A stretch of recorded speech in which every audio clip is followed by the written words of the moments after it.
প্রথমে চিৎ করে শুয়ে আমাকে বলতেছে যে তোর এক হাত তো ছাত্রলীগ আছে, আরেক হাত আমরা ভেঙে দিব। উল্টি যেভাবে বলে তারা এইভাবেই আমার এই জায়গা থেকে একদম এইখানকার হাড় পর্যন্ত লাঠি জাতীয় কোনো একটা কিছু রেখে জোরে জোরে চাপ দিয়ে আমাকে কান্না করতে পর্যন্ত দেয় নাই।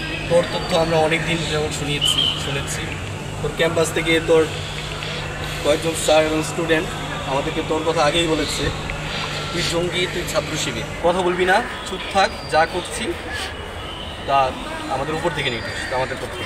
যখন মিন্ট রোডের ওই ডিবি কার্যালয়ে নিয়ে যায়, আমি ভেবেছিলাম যে গাড়িতে যে টর্চার করেছে সেটা অনেক বেশি, এর চেয়ে বেশি টর্চার আর হতে পারে না। আমাকে হয়তো এখন তারা ছেড়ে দিবে, না হয় তারা গ্রেপ্তার দেখাবে, কিন্তু এর চেয়ে যে পাশবিক নির্যাতন তারা করতে পারে এটা আমি কোনোদিন চিন্তাও করিনি। তারা আমাকে যখন ডিবি কার্যালয়ের মূল ভবনের সামনে নিয়ে যায় তখন আমার চোখে একটা কালো কাপড় বেঁধে দেয়। আমি খুব ভয়ে ছিলাম, বারবার বলছিলাম যে ভাই আমাকে মেরে ফেলবে না তো। বলছিল যে খুবই খারাপ এবং আমার মা বাবা নিয়ে গালি দিয়ে যে কথা বলবি না, চুপ থাক, যা করছি তা আমাদের উপর থেকে নির্দেশ, আমাদের পক্ষে। চোখ বেঁধেছিল, চোখ বেঁধে নিয়ে এক জায়গায় নিয়ে গেছিলো আমাকে। কোথায় নিয়ে গেছিলো আমি বলতে পারি না, ওইখানেই পাশে কোনো একটা জায়গায় আমাকে নিয়ে গেছিলো। নিয়ে একটা শুরুতে একটা চেয়ারে বসায়, সেখানে আমার শরীরে যত কাপড় চোপড় ছিল সব খুলে ফেলে উপরে আরেকটা মাস্ক দিয়েছিল, তার উপরে আবার আরেকটা মাস্ক দিয়েছিল এবং সেই চেয়ারে বসিয়ে আমাকে গালি দিচ্ছিল। তখন হঠাৎ করে ডিসি আসে। এটা বুঝতে পারলাম কিভাবে, যখন সে আসতেছিল তখন ওইখানকার কয়েকজন কনস্টেবল বলতেছিল যে এই ডিসি আসতেছে সামনে, এমন। ডিসি আসে, ডিসি আসার পরে আমাকে চেয়ার থেকে উঠে নিচে শোয়ায়। নিচে তখন আমার, আপনারা জানেন 15 তারিখে ছাত্রলীগ আমার এই হাতে 3টা জায়গাতে একটা মাইনর ফ্র্যাকচার করেছিল বাড়ি মেরে। ডান পাশে আমাকে অনেক মেরেছিল। এই হাতটা আমার ইয়েতে একটা ডান হাতটা ঝুলানো ছিল। তখন সে আমাকে প্রথমে চিৎ করে শুয়ে আমাকে বলতেছে যে তোর এক হাত তো ছাত্রলীগ আছে, আরেক হাত আমরা ভেঙে দিব।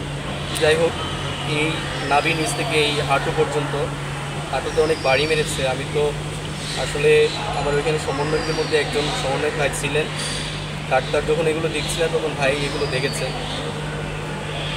আমি আসলে যদি নাহিদ ভাইয়েরটা সবাই দেখেছে, সেন্টারের সমন্বয়ক নাহিদ ভাইয়ের পিছনে কী অবস্থা হয়েছিল। রুটি যেভাবে বলে, কোথায় রুটি যেভাবে বলে তারা এইভাবেই আমার এই জায়গা থেকে একদম এইখানকার হাড় পর্যন্ত লাঠি জাতীয় কোনো একটা কিছু রেখে জোরে জোরে চাপ দিয়ে আমাকে কান্না করতে পর্যন্ত দেয় নাই। আমি যখন কান্না করতাম তখন আমার এইদিকে জোরে জোরে থাপ্পড় মারতো এবং বলতো যে কান্না করলে তোকে মেরে ফেলবো, তোকে আরও বেশি মারবো। কান্না পর্যন্ত করতে দেয় নাই। 2 পা আমাকে লম্বা করে সরিয়ে এখানে লাঠি রেখে সম্ভবত 2জন চাপ দিয়ে আমাকে রুটির মতো এই পাশটা বারবার করছে এবং এটা শেষে আবার উল্টো করে শুয়ে পিছন দিয়ে আবার এই পাশ থেকে পিছন পর্যন্ত আমাকে মারছিল। প্রায় 2.5 ঘন্টা যাবৎ এমন করেছে।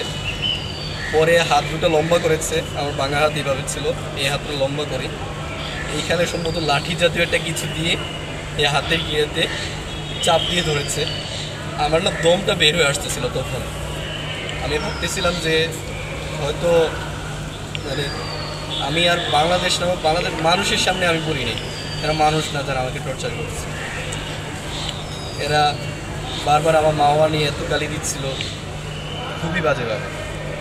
আর মেরে মেরে ওরা বারবার আমাকে বলতেছে যে তোর তথ্য আমরা অনেক দিন যেমন শুনেছি তোর ক্যাম্পাস থেকে তোর কয়েকজন স্যার এবং স্টুডেন্ট আমাদেরকে তোর কথা আগেই বলেছে, তুই জঙ্গি, তুই ছাত্র শিবির। এই মিথ্যাটা তারা প্রমাণ করার জন্য বারবার আমার মুখ থেকে বের করার জন্য তারা পায়তারা করছিল।